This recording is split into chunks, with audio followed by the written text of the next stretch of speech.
The belly came out of it.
Just a reminder, folks, no recording, no photographs. Make sure your cell phones are off. Or you'll have to leave it.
seated.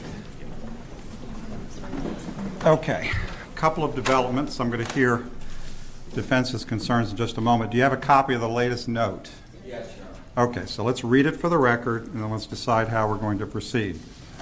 Question to judge. We, the jury, want to know, are there another charge that we can consider? 2, if the answer is no, we, the jury, feel that we cannot reach a unanimous decision on charge. Answer to question number 1 is obviously no. There's no additional charge. That means I'm assuming at this point they're telling me that they cannot reach a unanimous decision if that answer is no. We have a statement by defense that they are concerned that one of the members of the jury has spoken somehow with the press, and I assume you're asking for individual voir dire. Is that right? Yes, Your Honor. We have 2 arguments, if I may. Go ahead.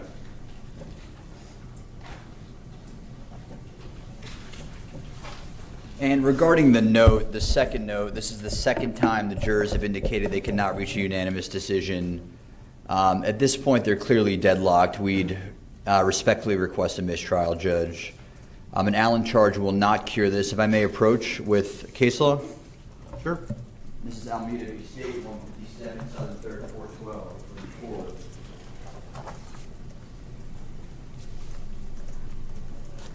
34. And admittedly, these cases are factually distinguishable, but what we'd argue is that... Okay, I'm familiar with this case, actually. Go ahead. Yeah, what we'd argue is that sending them home last night to think more about the case is equivalent to an Allen charge. I mean, they were sent home to... Let me just ask this question. Yes. There's another 4th DCA case that addresses this directly that was Judge Kastradakis' case. Have you looked at that case? Was that... One moment, Your Honor. I'm terrible with case names. I just know concepts. I was thinking Roma from the 5th, but... Exact same procedure, 4th DCA, Judge Gross writing the majority.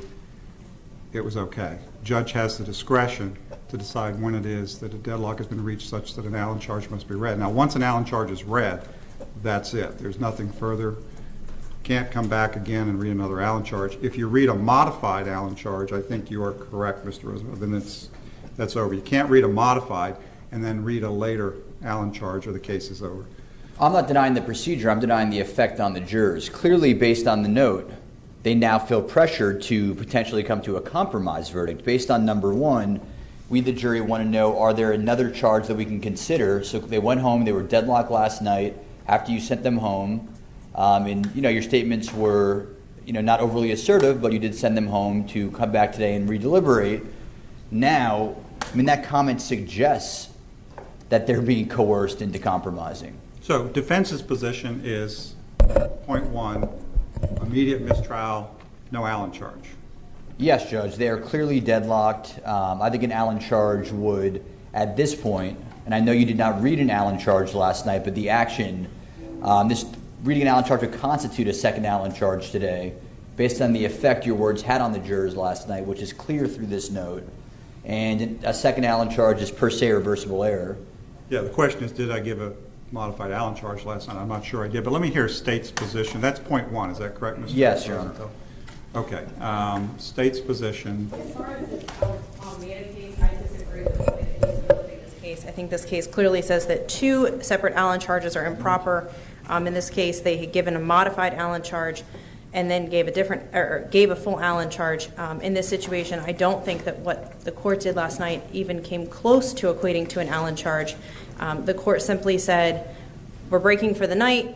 I think the record's clear of the time, and sent them home to come back this morning to further deliberate. And the discussions was then, if they reach a deadlock, then there'll be an Allen charge. So I don't think that the case that they're citing to is applicable at all. And the state would ask that the court gives an Allen charge. I don't think that there's anything coercive about giving an Allen charge or that it's impermissible in any way, and I don't think that it hurts in any form or fashion to give an Allen charge. And I don't think it's persuading them to reach a verdict. If I could just have one last word, Judge. Go ahead, then I want to get to your second issue. Yeah, and this was our concern from the beginning when we moved for change of venue and moved to sequester the jury, was our intense fear of community bias. Now, the jurors went home.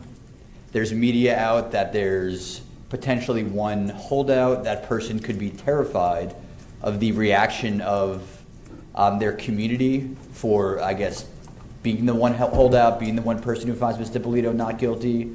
And that was, one of the, I think I moved to strike at least 15 jurors based on that, Judge. But what do you ask? I mean, is this just further argument on the Allen charge issue, or are you on to your second? I mean, that enhances the coercion argument, Judge. Okay, so you're still on the first point. That's what I'm. Yes, Your Honor. I mean, there's more of a reason for them to feel coerced, not only by, the court in reading a second Allen charge, but by the community. I mean, there's clearly community bias right now.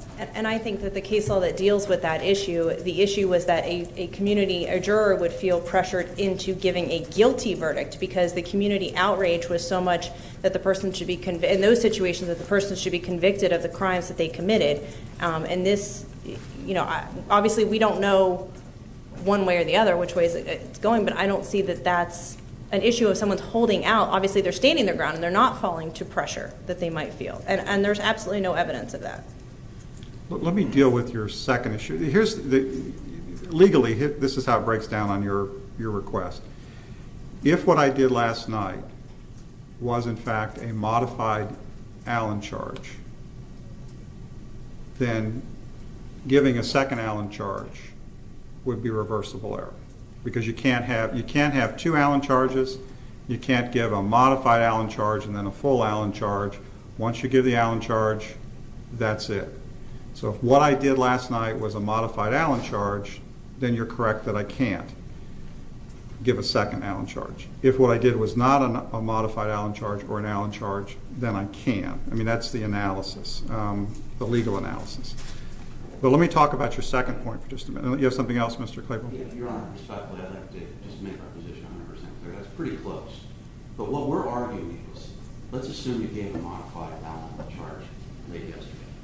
When you combine that with what we've learned this morning, our position is a mistrial has to be declared now because we learned, let me tell you what I learned personally. Well, that's what I need to get to. That's your second point. I need to hear that. That's the important point that I wanted to fast forward to. We have the audio from the news report this morning from the same news station that Mr. Williams' wife reports at. And it clearly says there is one juror holding out in this case.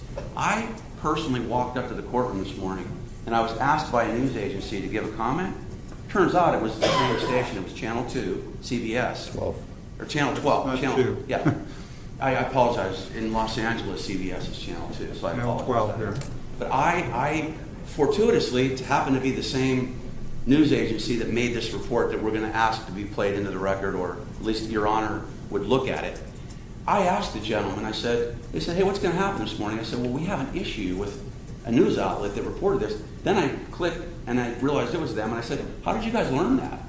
He said, I was told by the front news desk that we learned from a reporter on site late yesterday that there's one juror holding out. That's the basis of their knowledge. The gentleman this morning was told that the reporter yesterday had confirmed that information. That's the first problem. The second problem we have is an inference has to be drawn by this court that if a news agency is reporting the number of jurors holding out, and you combine that with the fact that there was a juror in this case, the older gentleman in the back, I believe it's the gentleman in the back row, the older gentleman. Mr. Shaw. Yes, Shaw Mr. was Shaw. observed. I just want to lay everything out there. Shaw was observed for over an hour, it wasn't a half hour, over an hour last night, sitting in that corridor outside the courthouse. We haven't seen him there at all for a second after any other days in court. So when you add 1 and 1, it has to equal 2 here. You've got a news agency that has confirmed to me this morning that they were told that the reporter last night confirmed it. He didn't tell me, to be in perfect candor with the court. He didn't say, I was told they spoke to the juror. So that I didn't learn. But with the juror there and Channel and CBS now reporting that there is a juror holdout, and it was learned last night, we think that creates a clear inference that a juror has spoken to the news agency. Now, if that's, let's go to alternate argument number 2. Let's assume that you question Mr. Shaw and he tells you, no, I didn't say anything. Well, then we get into another issue. How in the world could the CBS outlet report something like this, number 1? And number 2, what is the effect of that on this, if there is one juror holding it? We don't even know. What's the effect then on that juror? And number 3, let's say there is a mistrial in this case. What does that do for the jury, for the community, for trial 3, if there's a trial 3? I mean, If there's a trial 3, let's get to that later. No, I know, but We'll deal with that. That's it's categorical contamination of this jury pool. It is reprehensible and reckless and irresponsible of this local CBS news station to have A, spoken to a juror, if that happened, and number 2, if they hadn't spoken to a juror, how can they report something like that without a reasonable, reliable basis? So I think when you factor in what happened this morning, and on third thing, Your Honor, I forgot to mention this. We now have a tweet from a gentleman from CBS. And I'll read that for the record, Judge. Into the record, please. From Eric Roby at CBS 12, it appears 1 of 6 jurors is not convinced that Dalia Dippolito was guilty of trying to hire a hitman. Deliberations start at 9:30. And I had to escort Ms. Dippolito around the building last night. We tried to wait for a while for Mr. Shaw to leave. We stood there for, I'd say, a good, 15 minutes? Yeah. He continued to sit on one of those benches directly outside when you walk out the front doors.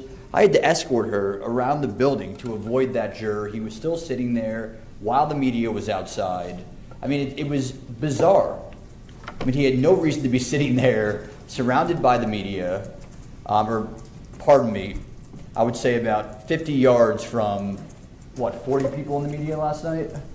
I mean, Did you see him speaking with anyone in the media? Did you see him close to anyone? No, we don't want to. I mean, we're not trying to harass a juror, to stalk a juror. We're trying to get our client as far away from the media as possible. I'm not suggesting you had any duty to spy on the juror. I'm just saying, did you observe anything beyond the Mr. Shaw being in the breezeway downtown in some proximity to members of the media? I'm saying, did you observe anything else? No, but to echo Mr. Claypool's point, I mean, the clear-cut inference from CBS 12's comment, there's 1 of 6, is that somebody must have spoke to CBS or another news outlet. I mean, unless they are, as Mr. Claypool put it, irresponsible in making up stories. May I be heard? I mean, it's terrifying. Yeah, it is. I'm letting the defense finish. I mean, I don't know the basis of the reporting. Record as well. I'm not sure if Your Honor wants me to put it next to the microphone. I mean, it's a short clip. We could play probably the first 20 seconds is all that's relevant. But I think we do need it to establish an appellate record. I would ask the whole clip to be played. The rest of it has nothing to do with it, but sure. It's 1 minute and 20 We're talking seconds. about the case. I think it's important to put the entire thing. Okay, to we'll put the entire clip. Why don't you cue that up? It's ready to go. Mr. Rosen.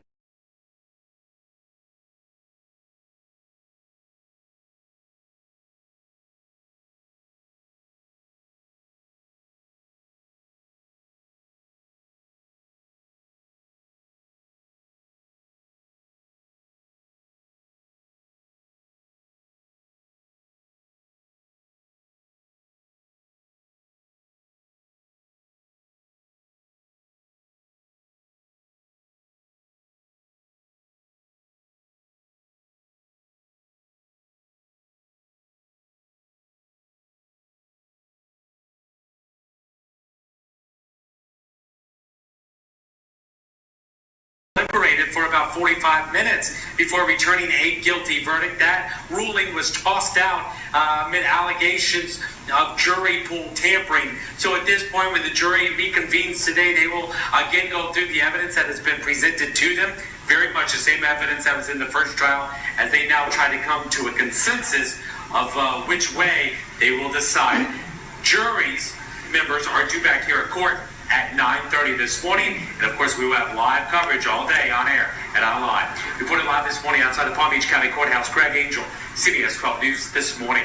6:33, I'm sure. And just to, Judge, add to our argument, I mean, it is very concerning that jurors go from, and I think it was, 5:45 p.m., 5:30 p.m. yesterday when we got this note, give or take? was, when I sent them home, you mean? Yes, Judge. Yeah, it was about 5:30 when I sent them. From indicating we, the jury, feel that we cannot reach a unanimous decision to this morning, we, the jury, want to know, are there another charge that we can consider? I mean, that shows that clearly shows that somebody is feeling pressured now to compromise and asking to compromise. And that is not how deliberation should work, Judge. Okay, State. Judge, I think that this is, first let me address the tape. What came out of the reporter's mouth is there is one juror that could be causing. There is nothing in that record that says there is one juror. We have information that it's one juror. We've spoken to someone. There is nothing. It's speculation. All of this is speculation. Let's think for a second. All of these reporters, they're sitting in this courtroom. They have legal analysts in these courtrooms. The legal analysts are lawyers. They know how to sit and read a jury when they come back to look. I've sat and watched these jurors yesterday, and the body language that they gave each other as they watched this evidence, and the looks that they gave each other, and then when they were brought back in and told they were coming back, you can read their body language and narrow down that it probably is one person. That doesn't mean that there's conclusive evidence and that it's so clear that there's one person that's causing this to happen. I think it's massive speculation on their part that this is what's going on. As far as Mr. Shaw,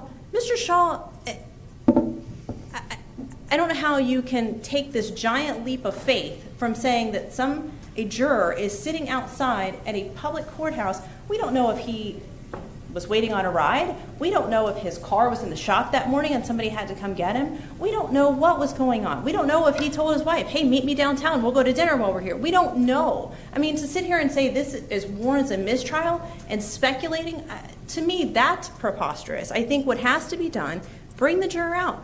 Bring every juror out. Ask them, did you talk to any media outlets? Have you spoken to anyone else about this? Have they reviewed anything? Because the other thing is to say that this is having an effect on the juror implies that that juror is therefore watching the news and directly violating the court's order. So if that's their allegation, then question the juror. Have they watched any news coverage? Have they heard anything else on this? So I think they're making a blanket allegation that it's based purely on speculation. Judge, if I can just quickly respond. Quickly. It says it appears one of 6 jurors, which would, I think that goes a little bit further than what Ms. Laurie's saying, but... It did say could be, though. One of 6 could be. Yes, but that was the video, and I'm reading the tweet now. The tweet says it appears one of 6. Semantics. Judge, Ms. Laurie said we cannot conclusively establish that it was tampered. I mean, it's... To require us to conclusively show that this jury pool is contaminated is such a high standard, and we don't need to rely on that when someone's liberty is at stake, Judge. I mean, this evidence is so damaging and so concerning for defense counsel and for Ms. Dippolito. To require conclusive evidence is outrageous, Judge. I mean, the only inference here is that one of these jurors is talking to the media, and the only other inference, Judge, that this jury is necessarily deadlocked, and the longer they deliberate, the more likely we are to have a coerced verdict. Okay. The other thing, I'm sorry. No, we're done. Okay. I know how I'm going to handle this. I mean, these are all concerns, but this is the manner in which we're going to proceed. And candidly, at the end of the day, I don't think it's going to make any difference. I don't think this is going to change. But this is how we're going to proceed. I'm going to individually question each juror with respect to whether or not they've listened to or read news accounts of the trial, or whether they've spoken with anyone in the media. Obviously, if I get a yes answer to any of those things, that changes the entire dynamics, okay? If I get a no answer to all of that, I'm going to call all 6 out. I'm going to answer their question. No, there are no other charges. And then I'm going to read them the Allen charge, because they've told me if there are no other challenges, then they can't reach a verdict. And so I think it's appropriate at this point to read the Allen charge. Once I read the Allen charge, if they send me a note and says we cannot reach a verdict, then this case must be mistried. There's no choice about it. Candidly, I don't think anything's going to change, but I think this is the proper procedure to follow. To first not rely simply on speculation about whether they have spoken, A lot of people are speculating about a lot of things in the media right now. So I can't conclude that they've spoken to the media, but I think it warrants individual voir dire each juror. I think their questions suggest at this point they can't reach a verdict because they've told us if there's not another charge, they can't, and we all know there is no other charge. And so I think we can conclude at this point that it's appropriate to read the Allen charge, and then if they send us a note saying they can't reach a verdict, and they've been pretty consistent about that, candidly, then I'm going to have to declare a mistrial. So how we're going to handle this is I'm going to call them out individually. I'm going to caution them, do not tell me anything about the deliberations, the discussion, or any tentative votes which occur in the jury room. I just have 2 questions of each of you. Please respond to those questions. Then I'm going to send them back in. Then I'm going to bring them all out. I'm going to answer their question. I'm going to read them the Allen charge, and then I'm going to let them tell me if we're still deadlocked. Okay. So I'm going to call out the names individually, and what you're going to do is tell them to come out individually. We'll start with the first juror. I think that's Mr. Sherrod.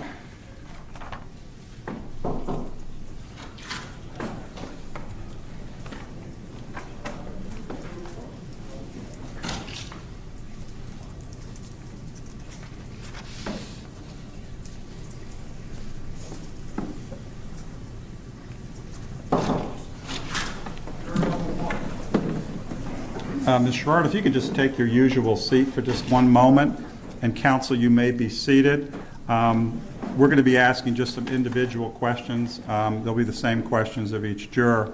Nevertheless, you should not discuss anything in terms of the question and responses unless they tell you to. And please do not tell me anything about the deliberations, the discussion, or the vote which occurred back there. That's not what I'm going to be asking you about. My question is to you.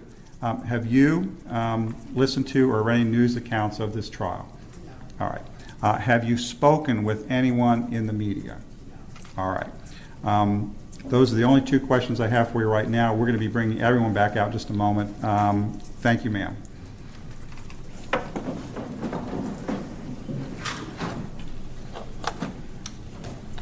Juror 2, Blanc.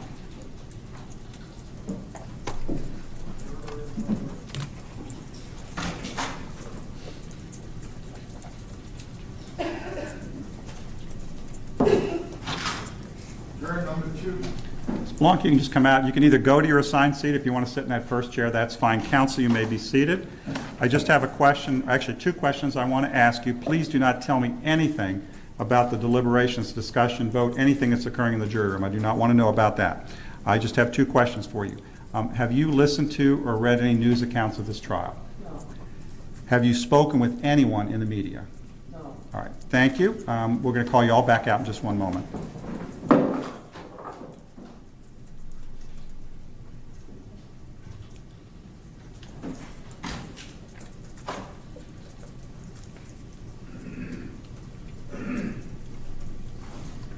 I'm sorry, Mr. Lambert.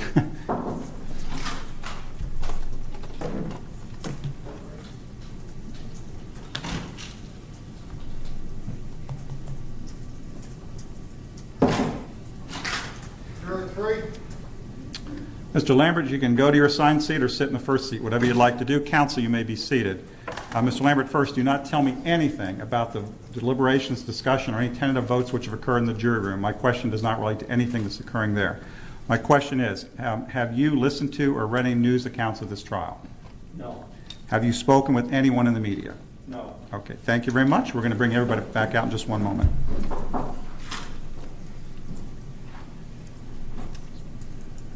Patterson? Juror number 4, yes. Ms. Patterson, if you can just have a seat, you can either take your assigned seat or one of the other seats. Doesn't matter for purposes of what we're doing. Counsel, you may be seated. Please do not tell me anything about the deliberations, discussion, or any tentative votes which occurred in the jury room. That's not what I brought you out to ask about. I just have 2 questions for you. Have you listened to or read any news accounts of this trial? No. And have you spoken with anyone in the media? No. Okay, thank you very much. You may go back into the jury room.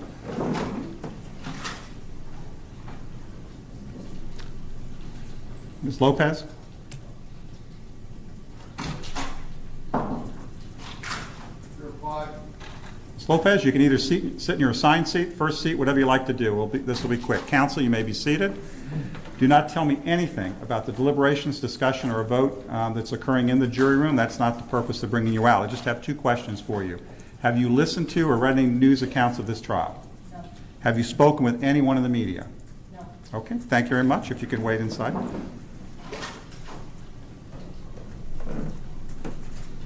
Mr. Shaw? Juror 6. Mr. Shaw, you can either take your assigned seat or one of the first seats. Doesn't make any difference. Counsel, you may be seated. Mr. Shaw, do not tell me anything about the deliberations, discussion, or a vote that's occurring in the jury room. I just have two questions unrelated for you. Have you listened to or read any news accounts of this trial? Yes. You have. I'm sorry. I need to make sure you understand the question. Have you listened to or read any news accounts of this trial? No, sir. Okay, so you've not listened to or read anything relating to this case? Absolutely not. Okay. Have you spoken with anyone in the media about this case? Absolutely not. Okay. Thank you, Mr. Shaw. If you can go back into the jury room.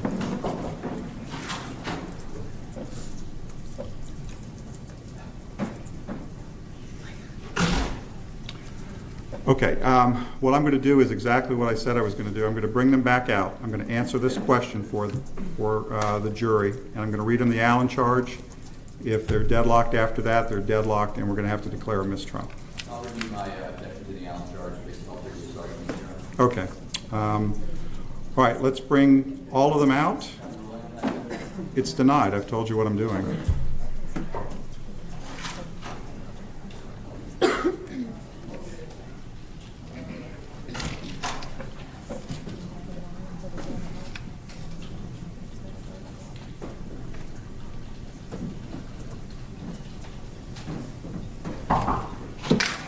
Jury entering.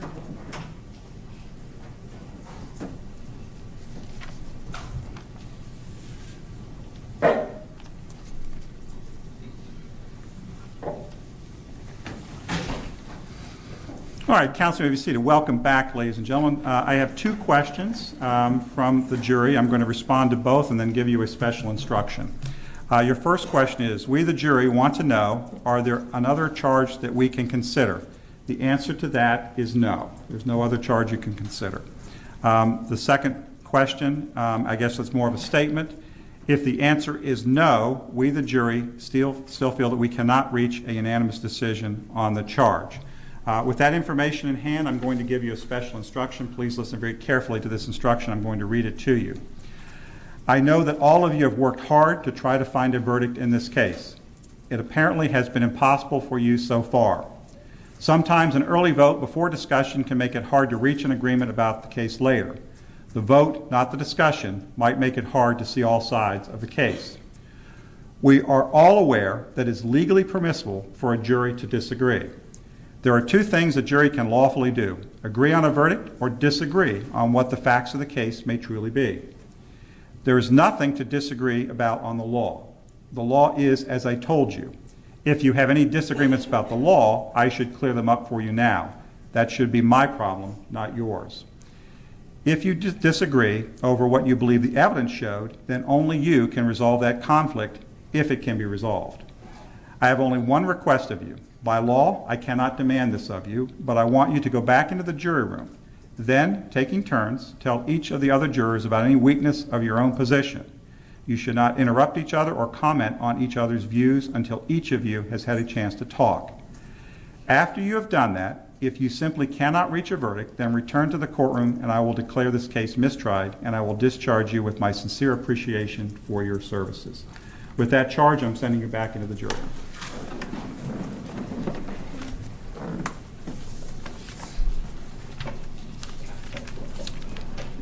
Where you file these notes, please.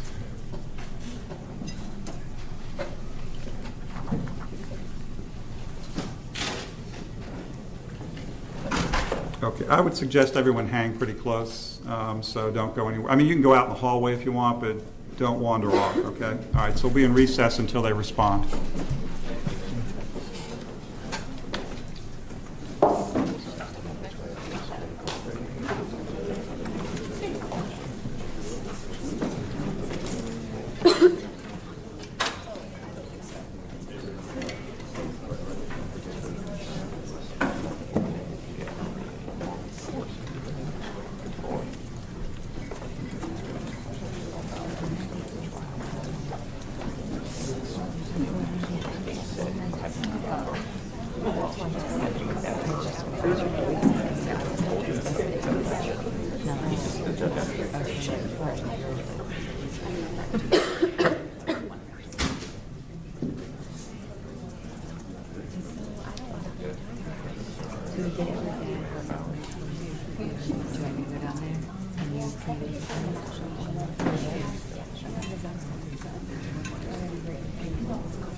Yeah, I think the part where we read them the Allen charge and kind of tell them what's the next if we can't prove it. I think that sound like for that. Yeah. No, I think I can get into that. Yeah, I can sum that up. Okay, great. Yeah, just let me know the outcome and then I'll.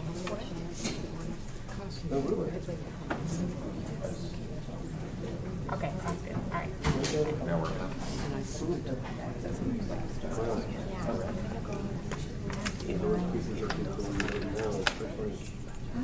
Pick them up when you pick them up. We don't know what to receive. Okay.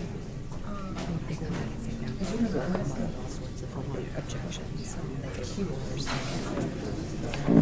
I gotta go downstairs and do line up. You're doing the live shot? Yeah, I'll stay here.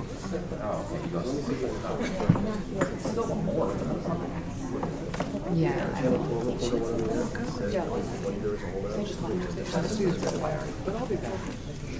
Because think about it. Right now, that's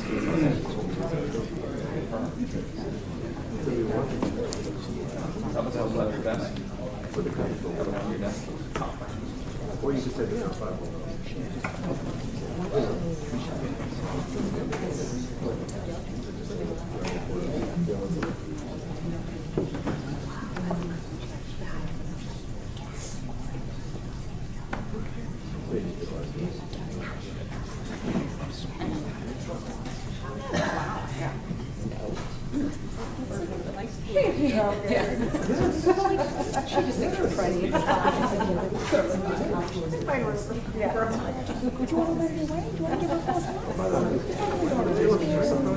He was at the pulmonologist's office and he's coming.